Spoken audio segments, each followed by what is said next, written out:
Bom, dando prosseguimento às nossas aulas, às nossas videoaulas, vamos continuar falando sobre o algodoeiro e agora especificamente falando da fenologia, da escala ecofisiológica, dos aspectos fenológicos dessa cultura. De extrema importância a gente compreender o desenvolvimento dessa planta, como a gente já falou um pouco da botânica, para aplicar aqueles conceitos de botânica, alguns conceitos na escala fenológica, no desenvolvimento dessa cultura.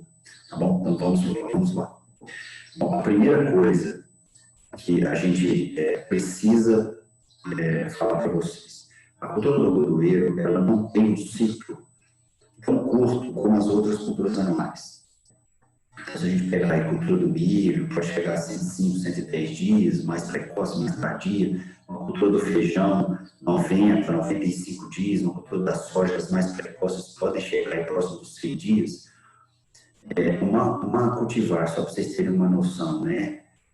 Uma cultivar precoce de algodão, ela tem um ciclo próximo dos 140 dias.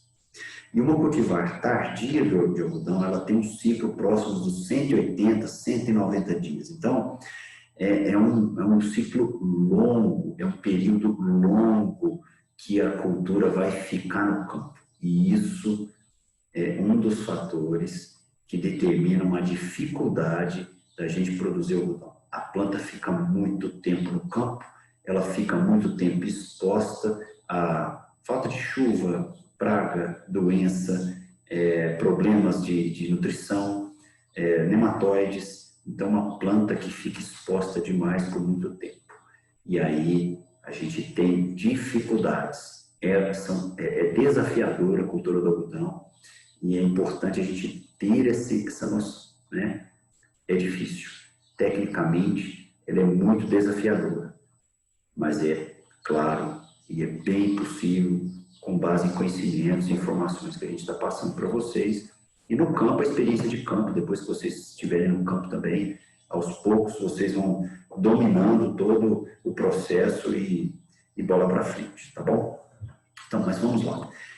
A cultura do algodoeiro, ela tem dois tipos de crescimento. O que a gente chama de crescimento monopodial, a gente chama de crescimento vegetativo, com uma haste principal, desenvolvendo de forma indeterminada, é uma planta perene, então a haste principal desenvolve de maneira indeterminada, e os primeiros ramos são considerados ramos vegetativos. Ramo vegetativo não tem flor, não tem botão floral, não tem capulho, não tem maçã.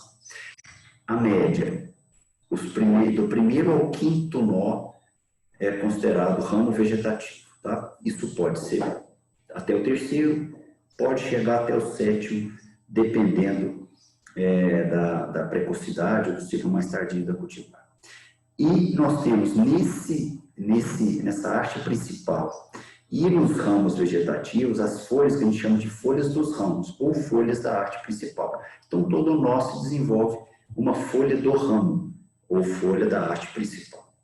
E o desenvolvimento reprodutivo se dá a partir do terceiro ao sétimo nó vegetativo, então, na haste principal. Então, se a cultivar for mais precoce, a partir do quarto nó, começa a aparecer os ramos reprodutivos. Se ela for mais tardia, a partir do oitavo nó, começa a aparecer os ramos reprodutivos. Então, quanto mais precoce, ou seja, aparece no terceiro nó ou no sétimo nó, dependendo da escala de precocidade ou de cultivares mais tardias. Nesses ramos reprodutivos, aparecem as folhas dos frutos, que a gente já falou um pouquinho na botânica, a gente vai recordar aqui, e as folhas dos frutos, que é as folhas dos ramos dos frutíferos, e, em média, 4 flores por ramo reprodutivo.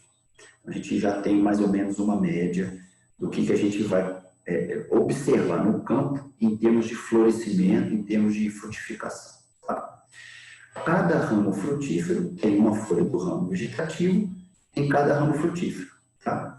Essa folha do ramo vegetativo apoia a nutrição, geralmente, dos 2 primeiros pontos de frutificação.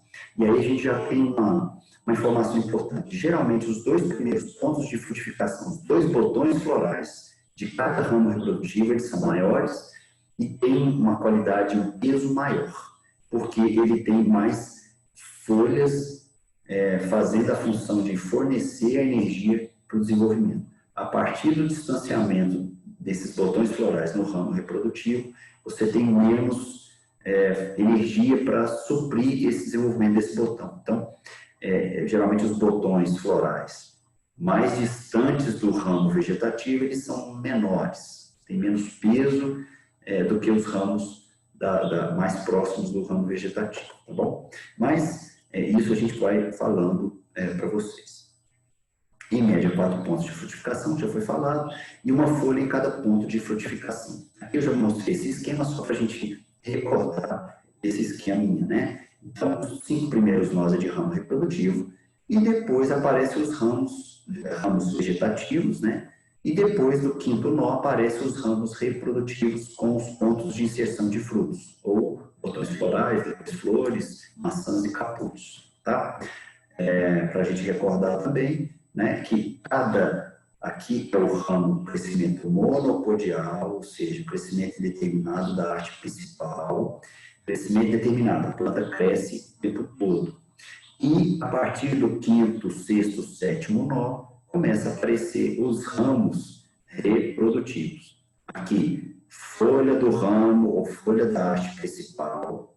Aqui, então, cada nó aparece uma folha da haste principal. Então, neste nozinho, neste ramo aparece uma folha, este aparece, esse aparece. Aqui a folha da haste principal, aqui também tem, aqui também tem. Então, todo nó aparece uma folha da haste principal. Neste ramo reprodutivo, a gente observa aqui, observa 4 pontos de frutificação, ok? Em média. Então, cada ponto de frutificação tem a sua folha do ramo reprodutivo. Então, este botão floral tem a sua folha, este botão floral tem a sua folha e assim sucessivamente. O que eu falei para vocês sobre a questão da nutrição desses botões florais? Os 2 primeiros pontos de frutificação, eles ficam mais próximos da haste principal e ficam mais próximos dessa folha da haste principal. Então, essa folha da haste principal, ela dá um suporte nutricional para esses 2 pontos de frutificação aqui. A partir do distanciamento, a gente já observa pelo desenho, né, pelo esquema aqui, que os 2 últimos pontos de frutificação, eles são menores, ou seja, eles produzem menos fibras. Se a gente pensar em produtividade, é claro que os 4 são importantes, mas a gente precisa compreender que esses 2 primeiros aqui, eles precisam estar muito bem desenvolvidos, em função dessa condição de nutrição dessa planta, tá? Um outro aspecto interessante da cultura do algodoeiro. Quando a gente fala, por exemplo, qual é a diferença de um ciclo fenológico da cultura do milho com a cultura do arroz com a cultura do algodão, por exemplo? São plantas totalmente diferentes. Mas, em termos de ciclo, já há uma diferença já de cara. A cultura do algodoeiro é uma planta anual, que a gente trabalha na planta anual, mas ela cresce indeterminadamente, ou seja, ela cresce de maneira indeterminada. A haste principal, ela cresce. A gente precisa travar esse crescimento dela em algum momento. Isso é a primeira coisa. Segunda coisa, cultura do arroz, cultura do milho, cultura do feijão, ela tem um ciclo que ela desenvolve vegetativamente, reprodutivamente, produz as suas vagens, ou sua espiga, no caso do milho, e morre. Entra em senescência e ali ela completou seu ciclo. No caso do algodão, como é uma cultura perene, que a gente trabalha como anual, ela cresce de maneira indeterminada, ela não para o seu crescimento. Se ela não para o seu crescimento, ela não tem um ciclo fenológico fechado, ou seja, ela vegetativo, reprodutivo, senescência, morte. A gente precisa ajudá-la a fazer isso, né? E até para o produtor. Então, uma das coisas particulares é que o desenvolvimento das flores, dos botões florais, flores, maçãs e capulhos, ele segue uma escala em helicoidal. Olha aqui. Aqui é o primeiro ramo reprodutivo. O primeiro botão floral aparece aqui. O segundo aparece aqui. O terceiro, no terceiro ramo reprodutivo. Já o 4º botão floral retorna no primeiro ramo reprodutivo. O 5º está no 2º ramo reprodutivo. o sexto já vai para o quarto ramo reprodutivo. E isso dá um aspecto de desenvolvimento em hélice, em escala helicoidal. Isso é muito particular do algodoeiro. E isso nos dá um desafio, porque qual o momento de colher o algodão? Qual o momento certo de se efetuar uma colheita? Qual o momento certo de se trabalhar essa cultura?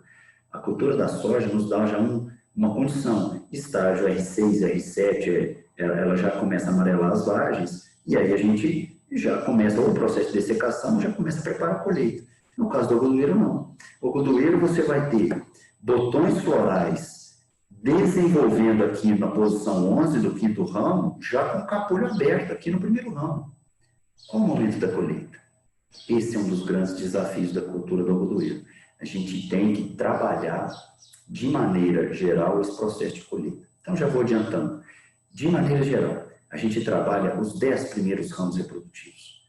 Os 10 primeiros. A partir do momento que a planta atinge os 10 ramos reprodutivos, a gente começa a trabalhar com que a planta pare o seu crescimento. É claro que isso não é a partir do 10º.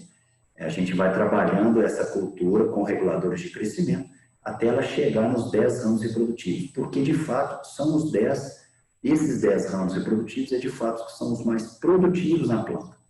E, destes 10 ramos reprodutivos, os mais pesados geralmente são os 2 primeiros pontos de frutificação de cada ramo reprodutivo. Ou seja, nós temos aí mais ou menos 20 botões florais, de maneira geral, mais pesados, com uma qualidade melhor.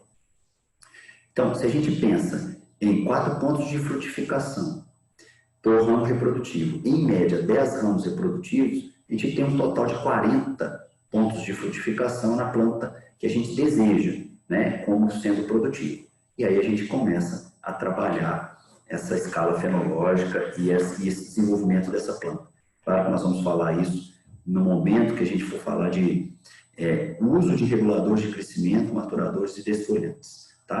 Para a gente fechar esse assunto. Okay? Então, ciclo fenológico. Em média, 5 fases. A primeira fase é do plantio de emergência, que geralmente de 4 a 3 dias, pode chegar, dependendo da temperatura, 14 dias. A cultura do algodoeiro é mais lenta para a germinação. O botão floral aparece até os 30 dias, depois vem a terceira fase, com a primeira flor entre os 45 e 60 dias. A abertura do primeiro capulho, olha a abertura do primeiro capulho, onde é que vai acontecer? De 90 a 120 dias.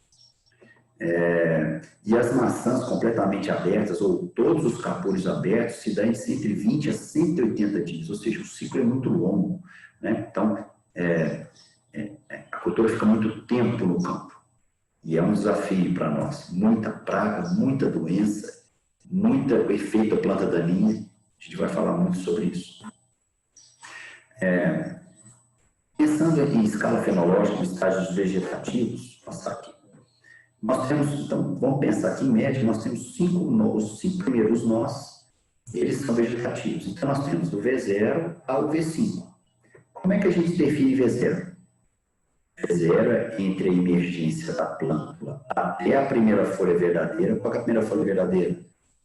O primeiro nó do algodão, ele tem 2 folhas opostas, depois é uma folha só. Mas o primeiro nó tem 2 folhas. As primeiras folhas verdadeiras têm um comprimento de 2,5 cm de nervura principal. Então, está aqui, V0. V1, primeira folha aberta e segunda folha verdadeira com comprimento de 2,5 cm. V1, primeira folha aberta, aqui a folha grande aberta aqui, e a segunda folha verdadeira com comprimento de 2,5 cm. Vamos pensar no V5 aqui, é a 4ª folha aberta, tá? E a 5ª folha com 2,5 cm de comprimento. E assim a gente vai seguindo. A partir do momento que a planta começa a lançar ramos reprodutivos, aí a gente vai para uma outra fase, saindo do estágio vegetativo para os estágios reprodutivos. Então, aqui o V1, né? Pensando em V1 e o V5 aqui. Tá bom? Aí o V0 é determinado aqui nessa posição. Falando um pouco depois dos estágios reprodutivos, vegetativos, a partir do quinto nó, começa a aparecer os ramos reprodutivos. E a primeira fase é chamada de fase B, ou fase de botões florais visíveis. Então, os botões florais visíveis, a gente entra na fase de reprodutiva, que vai de B1 até BN. Esse BN é quantos botões florais tem a planta. Então, como é que a gente define isso? Ó, pensando em ramos reprodutivos, aqui nós temos um primeiro ramo, segundo, terceiro, quarto, 5, 6 ramos reprodutivos aqui, tá? Isso aqui ficou errado, aqui. Mas vamos lá. O B1, quando aparece o primeiro botão floral, o primeiro ramo reprodutivo, tá aqui. O B2 é o primeiro botão floral do segundo ramo frutífero, tá aqui. O B3, que eu pus aqui, na verdade está aqui, é o primeiro botão floral do terceiro ramo reprodutivo. E assim sucessivamente, até BN, que é o enésimo botão floral, no enésimo ramo frutífero visível. Os botões florais, os botões formados, eles não seguem uma sequência no mesmo ramo, como a gente já observou, né? O desenvolvimento é em hélice, né? E aí, então, nós não temos B1, B2, B3, o primeiro ramo, B4, B5. A gente observa que o B1 está no primeiro, o B2 está no segundo, o B3 está no terceiro, o quarto botão floral já está no primeiro ramo reprodutivo novamente. Tá? Então, é um pouco diferente essa escala fenológica de desenvolvimento das partes reprodutivas do ovodoeiro. Tá? A parte de botão floral, então, de 25 a 35 dias, com intenso desenvolvimento vegetativo, cuidado com o controle de plantas daninhas, que é o período crítico de prevenção da interferência, vai até a fase de botão floral. Então, se tiver planta daninha na área, pode afetar a questão do desenvolvimento dos botões florais, desenvolvimento dos ramos reprodutivos. Olha aqui que eu falei para vocês, ó, de 8 a 10 ramos reprodutivos por planta. A partir daí, a gente começa a manejar a altura, a planta, para ela não crescer mais do que isso. Então, a gente já tem uma noção, né, uma média, uma expectativa. Uma planta de algodoeiro, a gente vai tratá-la como produtiva até os 10 ramos reprodutivos. E a partir dali, a gente começa a manejar para que ela não emita mais ramos reprodutivos. A gente começa a controlar o desenvolvimento dessa planta. Tá? E aqui, 4 milímetros por dia de água.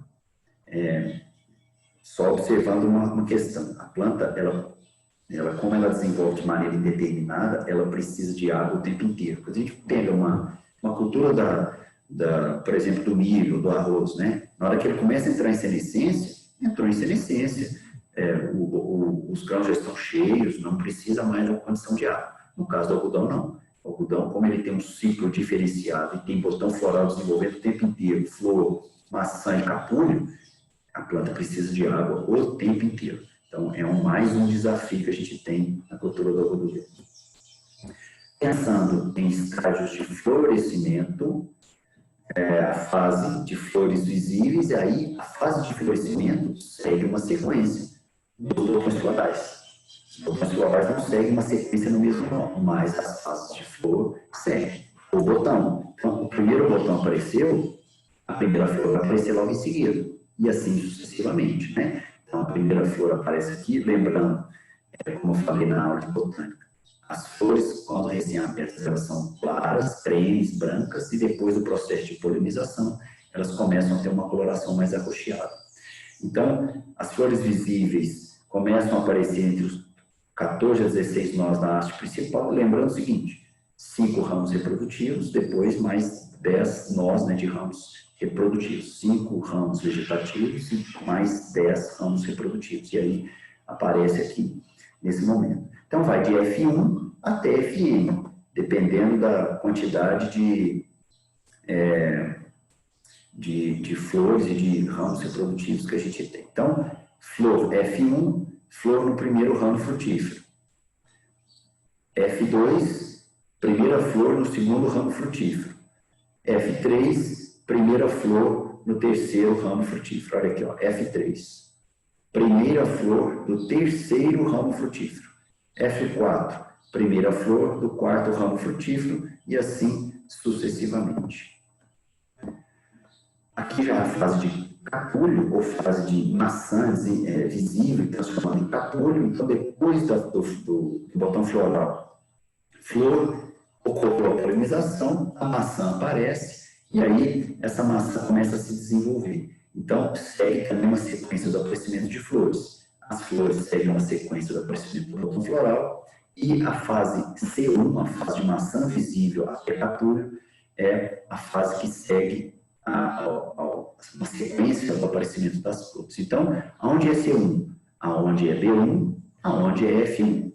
Aonde é C2? Aonde foi F2? Aonde foi B2? Ou seja, C1, aparecimento de um capulho, né, no primeiro ramo reprodutivo. C2, aparecimento do primeiro capulho no segundo ramo reprodutivo.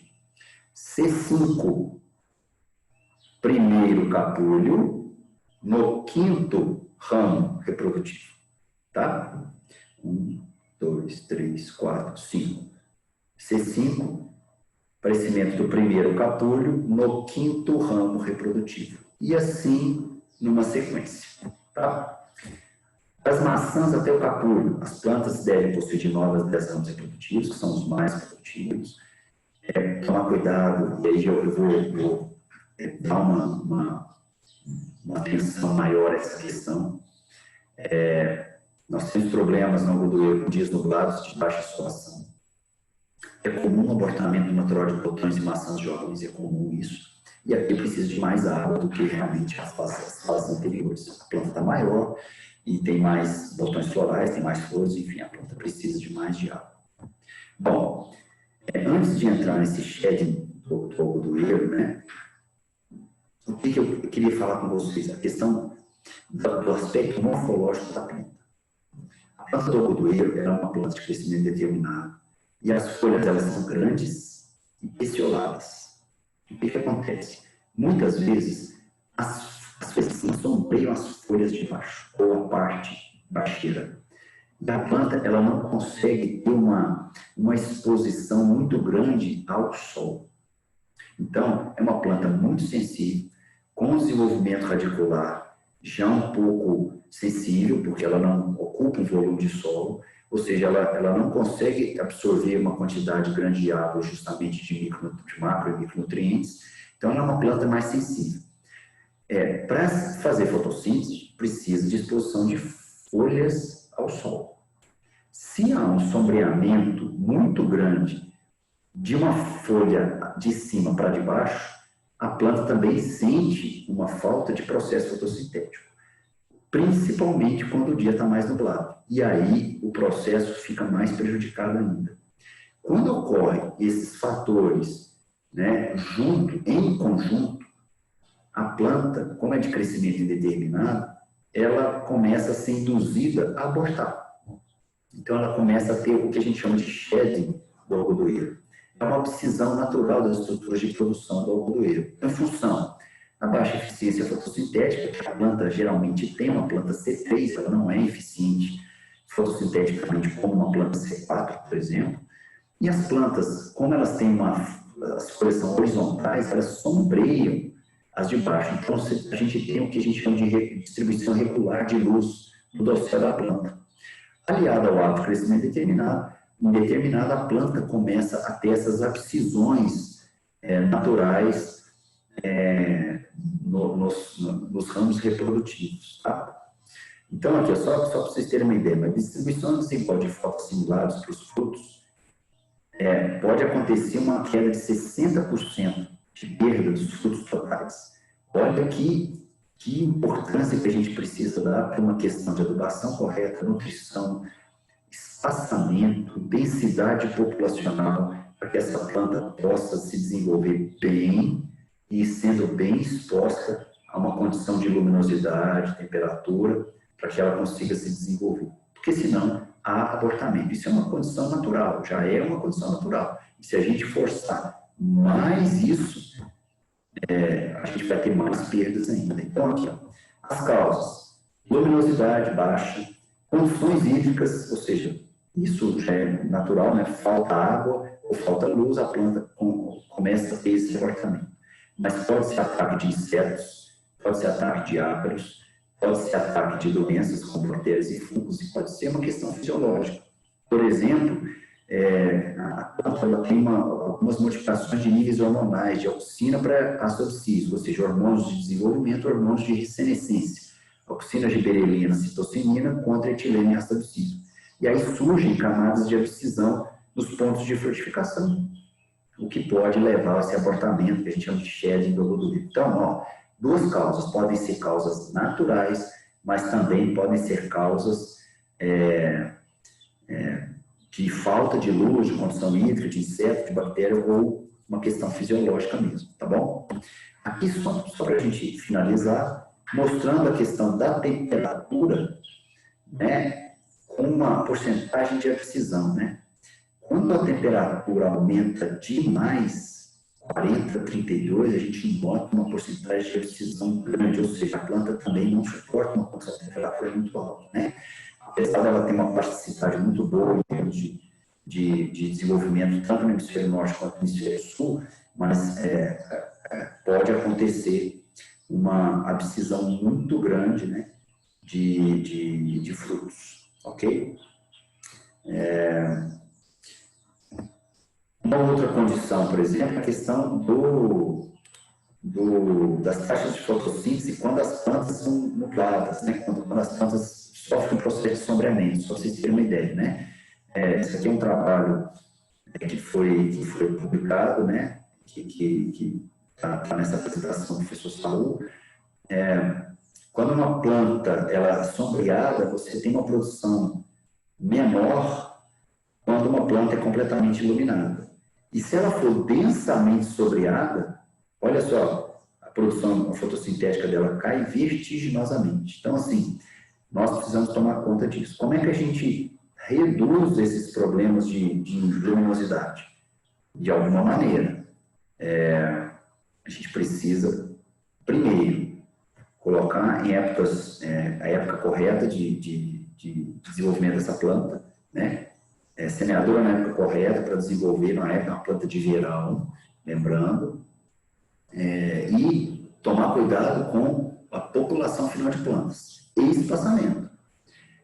Hoje, a soja, a gente está encurtando os espaços, né, as entrelinhas, soja, milho, a gente está encurtando.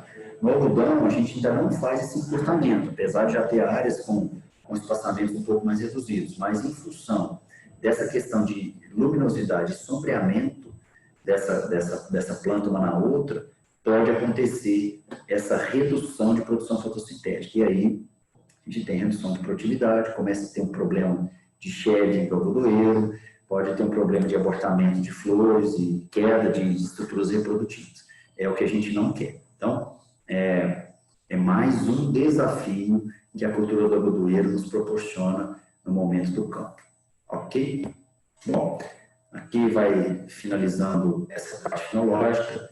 Aos pouquinhos a gente vai falando sobre todas as etapas de produção do algodão, a gente vai falar de preparo solo, nutrição, a gente vai falar um pouco de análise de solo, interpretação dos resultados da análise de solo, passando depois por manejo fitossanitário, planta daninha, praga, doença, nematóide e dar um apanhado geral de manejo dessas estruturas para que a gente tenha, ao final, uma produção boa. Outra coisa, né? Vou finalizar com a parte de reguladores de crescimento. A gente vai falar um pouco desses reguladores de crescimento e vai falar um pouco de qualidade de fibra também, tá bom? Um abraço para vocês. Tchau.